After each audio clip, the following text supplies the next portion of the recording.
Hey guys, welcome back to Alto Pictures Presents. Tom Pagano here, your host. I want to thank you again for watching the first one. I hope you enjoyed it. I have a good show lined up for you guys tonight, or today, or whenever you're watching this. So I hope you sit back and enjoy.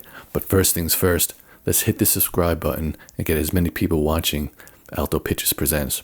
Hit the subscribe button and pass the word on. So let's get rocking with today's show.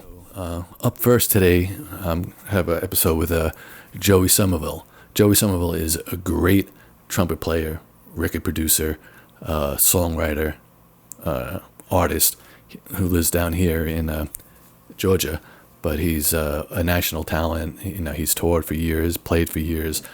So I went down to his studio about a year or two ago to talk to him about his music, about the music industry today, and just a good conversation. So let's sit back and enjoy Joey Sommerville.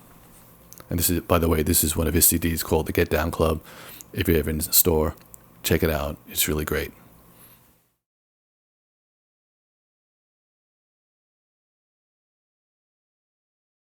My name is Joey Sommerville. I am a trumpet player, keyboardist, producer, songwriter, all-around good guy. I'm from Toledo, Ohio, born in Detroit, Michigan. I make my home now in Atlanta, GA. That's Georgia, hot Atlanta. I am a contemporary jazz artist, for lack of a better box to put me in, but that's the one that I've chosen, I guess, or folks have chosen for me, and I'm cool with it. I do records, shows, festivals, clubs all over the place. They're kind enough to play me on the radio. My influences, of course, all the people I listened to growing up who were jazz artists, the Ronnie Laws's, Grover Washington's, Donald Byrd's, on, and then going back further, Art Blakey and the Jazz Messengers, folks of that ilk, Miles Davis, of course, and then music in church more than anything else. But also funk, George Clinton, Parliament Funkadelic, Bar-Kays, Ohio Players, all of those things. And I grew up in a time when pop radio was rather eclectic. So you could hear a Parliament song followed by the Beatles on certain stations. Do I listen to mainstream radio? Yes, from time to time. To keep abreast of what's going on, although I don't necessarily think that mainstream radio is at this point the best source of what's really going on in music, popular or otherwise.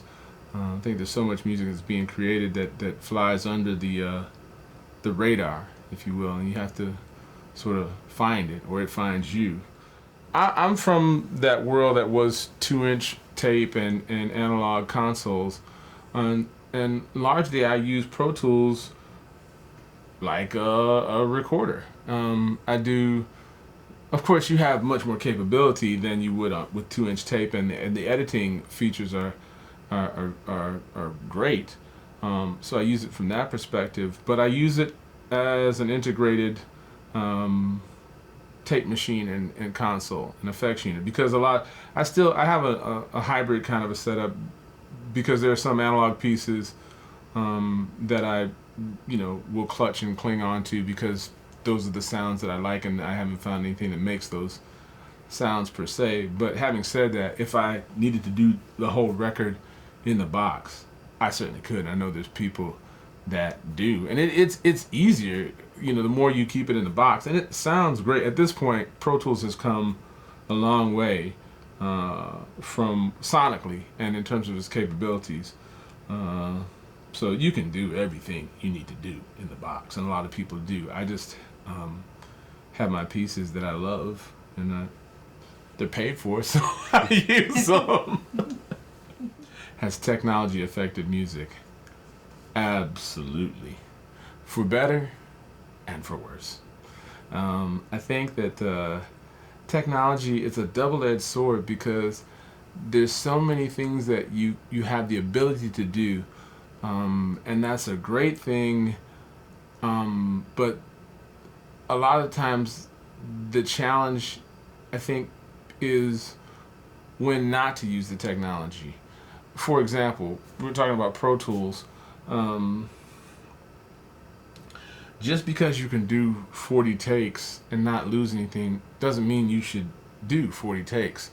And because you can edit this phrase with that phrase and cut it all up together, it doesn't mean necessarily that you should do that. And I don't want to sound like a dinosaur, but back in the day, let's say you had a 24 track recorder, you had 24 tracks to work with. And your guitar player plays a guitar solo. And it's cool. And he says, man, but I could do it better. And you say, okay, you sure? Because all the other tracks are full. So if you want to do it better, if you think you can do it better, we're going to have to go over what you just did.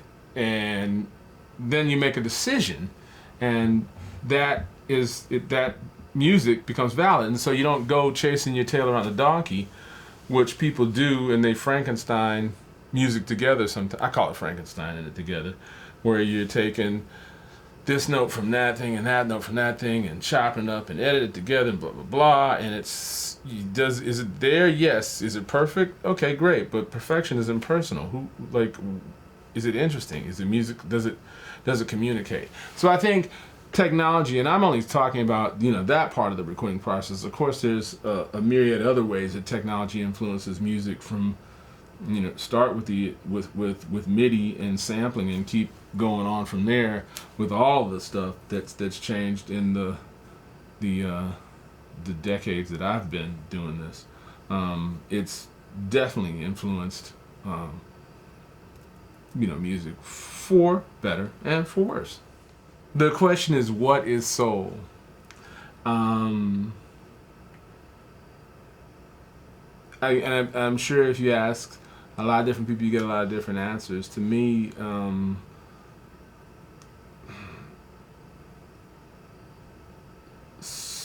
soul transcends genres to me. I don't think of soul necessarily as a genre in and of itself. I think of it as more of an attribute that music has for me. And it's when the hair on the back of your neck stands up and you get goosebumps and you feel that feeling that's not, it's that transcendent feeling that it's hard to describe, but when you feel it, it's when the room gets lifted. Whatever, when you're in that room and that energy and that whole thing happens, that's soul to me. Do I think there's still soul in rock and roll?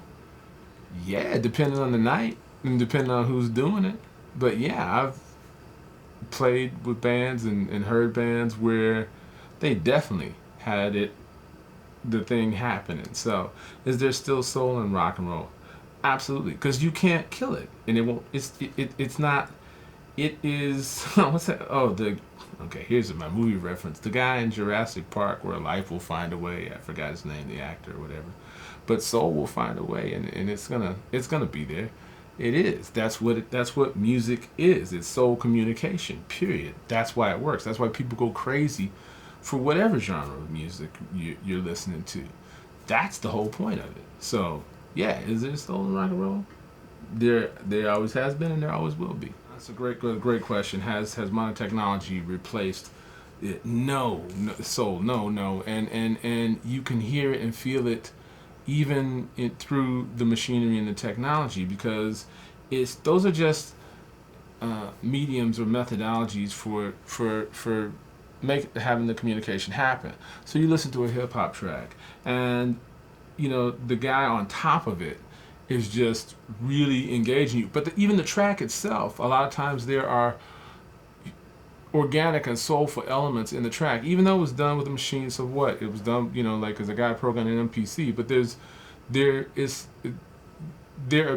you can hand an MPC or a drum machine, whatever, to somebody who doesn't have that ability to communicate, and they hit on it, taps, and it sounds like whatever. And then you got a guy who will break your neck with the groove that he puts together on that little, magic box. And then you put and that whole collaborative process, it may not happen in real time as with jazz musicians in a quartet where they're all in the same room simultaneously, but you got the right producer or beat maker, whatever, with the right rapper and the right elements, and it's sprinkled in with this little bit of musicality here or there. When I say musicality, I mean musicians who play actual instruments, but it still comes together to create that musical essence and that feeling that when you hear that track, you just go, it's happening, and it is what it is. It's why. It's the same. It's just the same. It's just a different methodology of achieving the same goal. For me, when I'm making records, still call them records, I'm trying to capture that feeling that you get when it's a great night and the room is lifted and the band is just on fire and the crowd is just getting it. It's just like there's magic happening, and you want to capture that feeling and put it on tape or on Pro Tools, and so when people play it back, they get that same feeling, that same energy. So it's about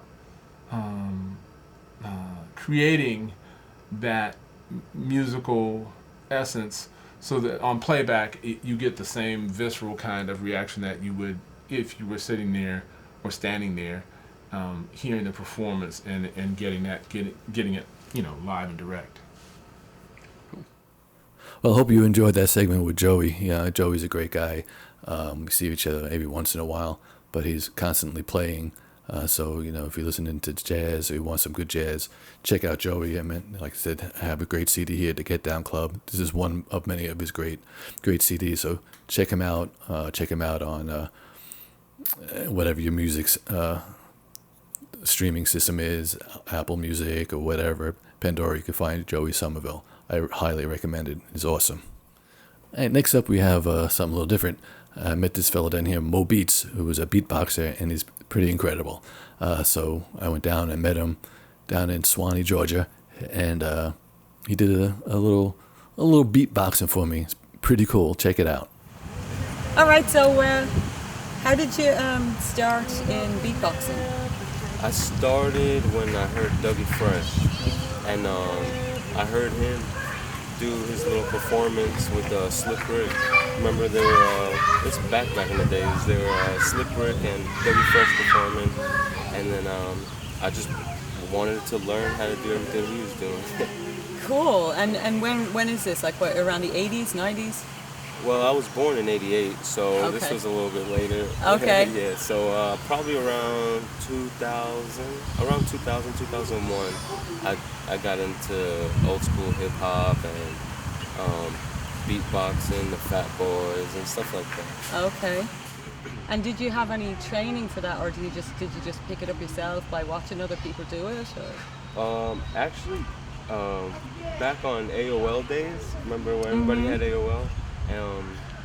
We would open up a chat room with all these beatboxers, and we would just take turns just beatboxing in the chat room, and then we'll learn from each other. Actually. Oh, that's cool. And do you do gigs, like do you go out and do live gigs in venues or at parks or festivals or anything like that? Yeah, I used to do a lot of open mics, and from there, people will pick me up and be like, hey, can you open up for our band, or can you open up for this, and can you come to my little venue and do little performances? Okay. And then my last recent one was an underground label, and I opened up for them as well. In Atlanta? Yes, in Atlanta at one of the cafes. Okay. And other than, beatboxing, I presume are you into rap and that kind of thing? I'm into all different type of music, actually, yeah. Rap, rock, reggae, all different types. Yeah. Who is like, other than the beatboxers, who would be your, another big influence in your life? Big influence in my life would probably be. There's so many out there. Yeah, I know, right? It's like it's hard. I like Sublime. Out of all people, Sublime comes to mind. All right. I like that. As rappers, I want to say Big L. Back in the day, from New York. Okay. Who else? Jay-Z, of course. There's Eminem. All different. I can't name one. Kick. Snare. Hi-hat.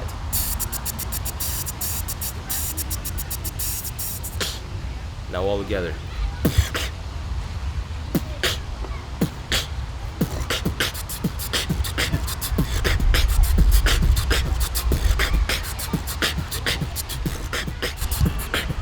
Bass.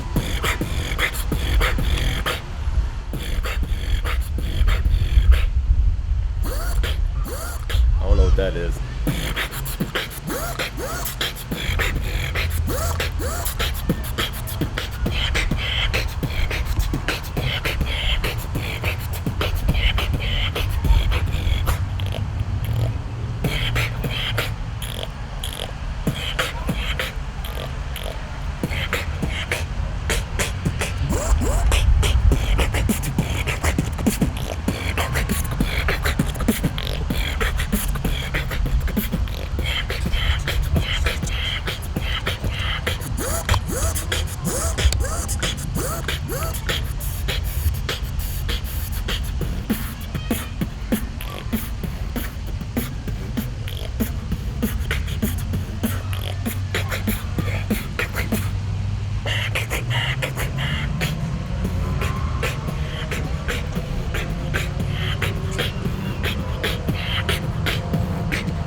MoBeats. Thank you, Mo. That was pretty incredible. This is the best I can do as a beatboxer. That's it. That's all I got, buddies. Anyway, let's go to our next segment of the show, which is there still soul in rock and roll? Down here in Georgia, there's this teacher who's been teaching Taiko drumming, Taiki drumming, Takashi drumming, Takedo drumming. I think it's Taiko drumming. It's pretty incredible. He's been down here for years. He does classes. You could just go there and just join in on the fun, or you could join his group, and he does competitions with his Taiko drumming. So I went down there one day and shot one of his classes. It's pretty incredible, and he gave us his views on the music business. So this is our segment. Is it still soul and rock and roll? Takashi drumming. Nah, not Takashi drumming. Taiko drumming. Check it out.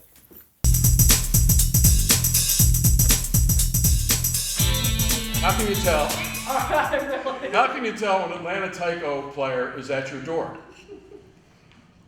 No? They keep knocking because they don't know when to come in. Here we go. All this rehearsal just means when we finally get on stage, you won't have to think about it. You'll screw it up without even thinking. No, it'll be, you'll have it down. It'll be great. Here we go. 1, 2, so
from Japan style, and really Taiko, Kumi Daiko, which is what we're doing, where it's combined different types of drums. Started in like the 50s in Japan, and it was actually a jazz player who started doing this. And now it's really spread. It's probably the most quickly growing style that no one's heard of. You know, in the U.S. there are probably 8,000 groups. Okay. I'll be going to another conference in a couple months in July back out in L.A., and they're expecting about 600 taiko players from around the world, actually. Wow. It's an amazing art form. People love it as soon as they start doing it. It's very physical. I was going to say, it's like exercise as well. It is. If I'm not sore by the end of rehearsal, I figure I didn't do something right. And that's what I hear from most of the people playing. The group that you saw today are all amateurs. Okay. None of them have ever, most of them have never played an instrument before. I have a protocol that I use that helps them learn the music much more quickly than, nobody here reads music. But you know, we've gone out, we've performed together. That's great. And yeah, it's just so much fun. And my whole thing is to get people that don't have a musical background, that haven't spent years in school, you know, don't even know how to read music. Right. To, you know, I like to say that, you know, the one secret that most musicians won't tell you is that as much fun as it is to listen to music, it's even more fun to play. Sure. So I've got, you know, my cancer wellness program, I got women in their 80s that, you know, been to hell and back with cancer. Wow. And they come in and they're playing drums. You know, they're you know, these little Southern belles are coming in, their grandkids are like, you know, Grandma, where'd you get a djembe? You know, what are you doing with that? So, you know, and release playing the drums. Well, like it is, yeah. And I think really that's one of the biggest benefits of technology that's out there today, is that it's accessible to anybody. You know, you can record, you can release CDs, you can, you know, but it's not even about being rich and famous. It's about really having that joy.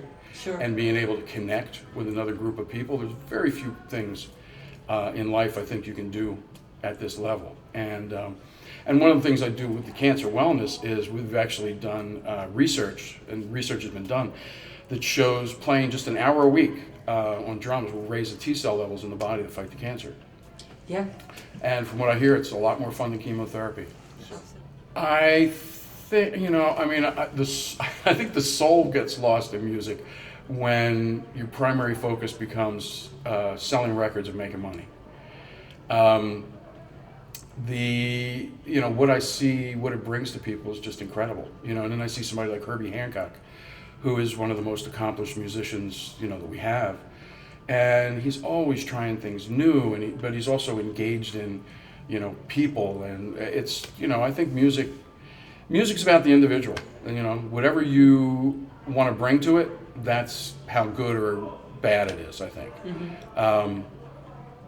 You know, there's nothing that has the same impact as music. You know, music doesn't have to be for dancing, doesn't have to be for meditation. Music is just there to be music. There's nothing else that's music. And you know, I think the technology's fine. I think it's great that people can try things, and you know, and the people that are most successful are always striving. They're always listening to new things. They're trying to learn new things, and you know, it's going to continue.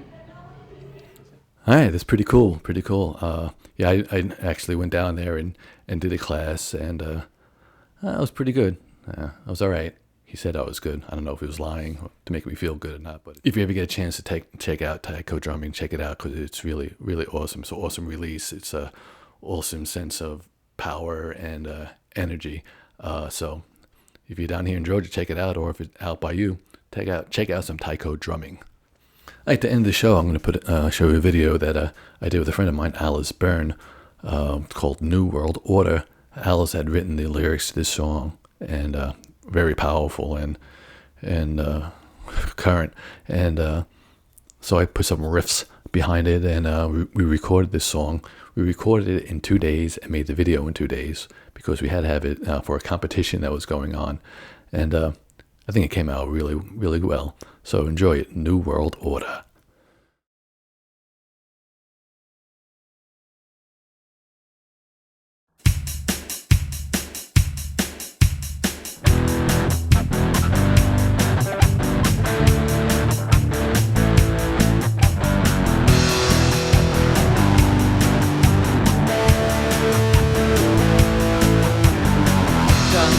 galore, fucking wars, drugs to take and bets to make.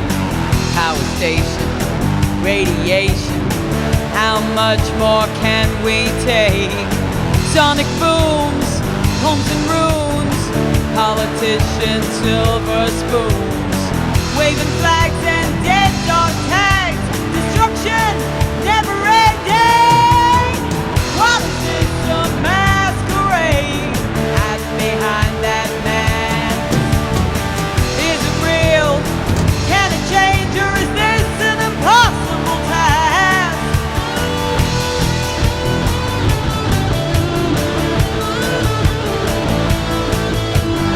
Speeding cars, stripping bars, kids alone in battered homes, barricades, police brigades, armies rage inside an iron cage. Bombs man-made, media tirade, psycho killers, real bone chillers, terrorists and bloody fists. Where are all the anarchists? What is this, a masquerade? Hide behind that mask. Is it real? Can it change, or is this an impossible task?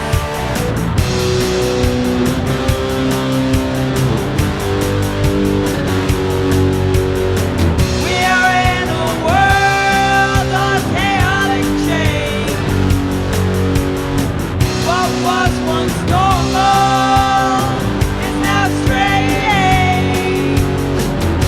Welcome to this new world order.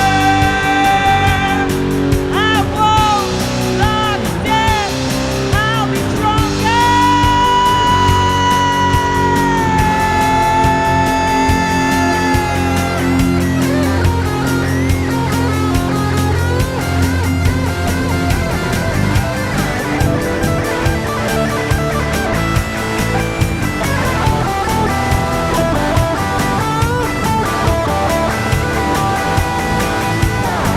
Guns galore, fucking wars, drugs to take and bets to make. Power stations, radiation, how much more can we take? Bombs man-made, media tirade, psycho killers, real bone chillers, terrorists and bloody fists. Where are all the anarchists? What is this, a masquerade? Hide behind that mask. Is it real?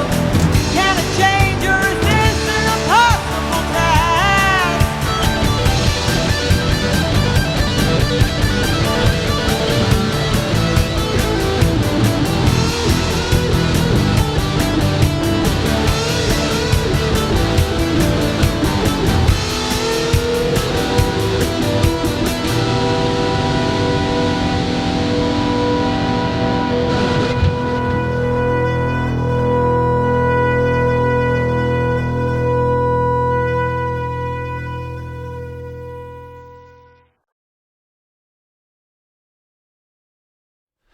Thank you guys for checking out the show. I think it was a great show, number 2. Don't forget to hit the subscribe button and pass the word on about Alto Pictures Presents. I have a lot more coming up. I'll be shooting a lot more interesting things ahead. So please, guys, keep on coming back, pass the word, subscribe, and everybody have a great day. Alto Pictures Presents. Rock on.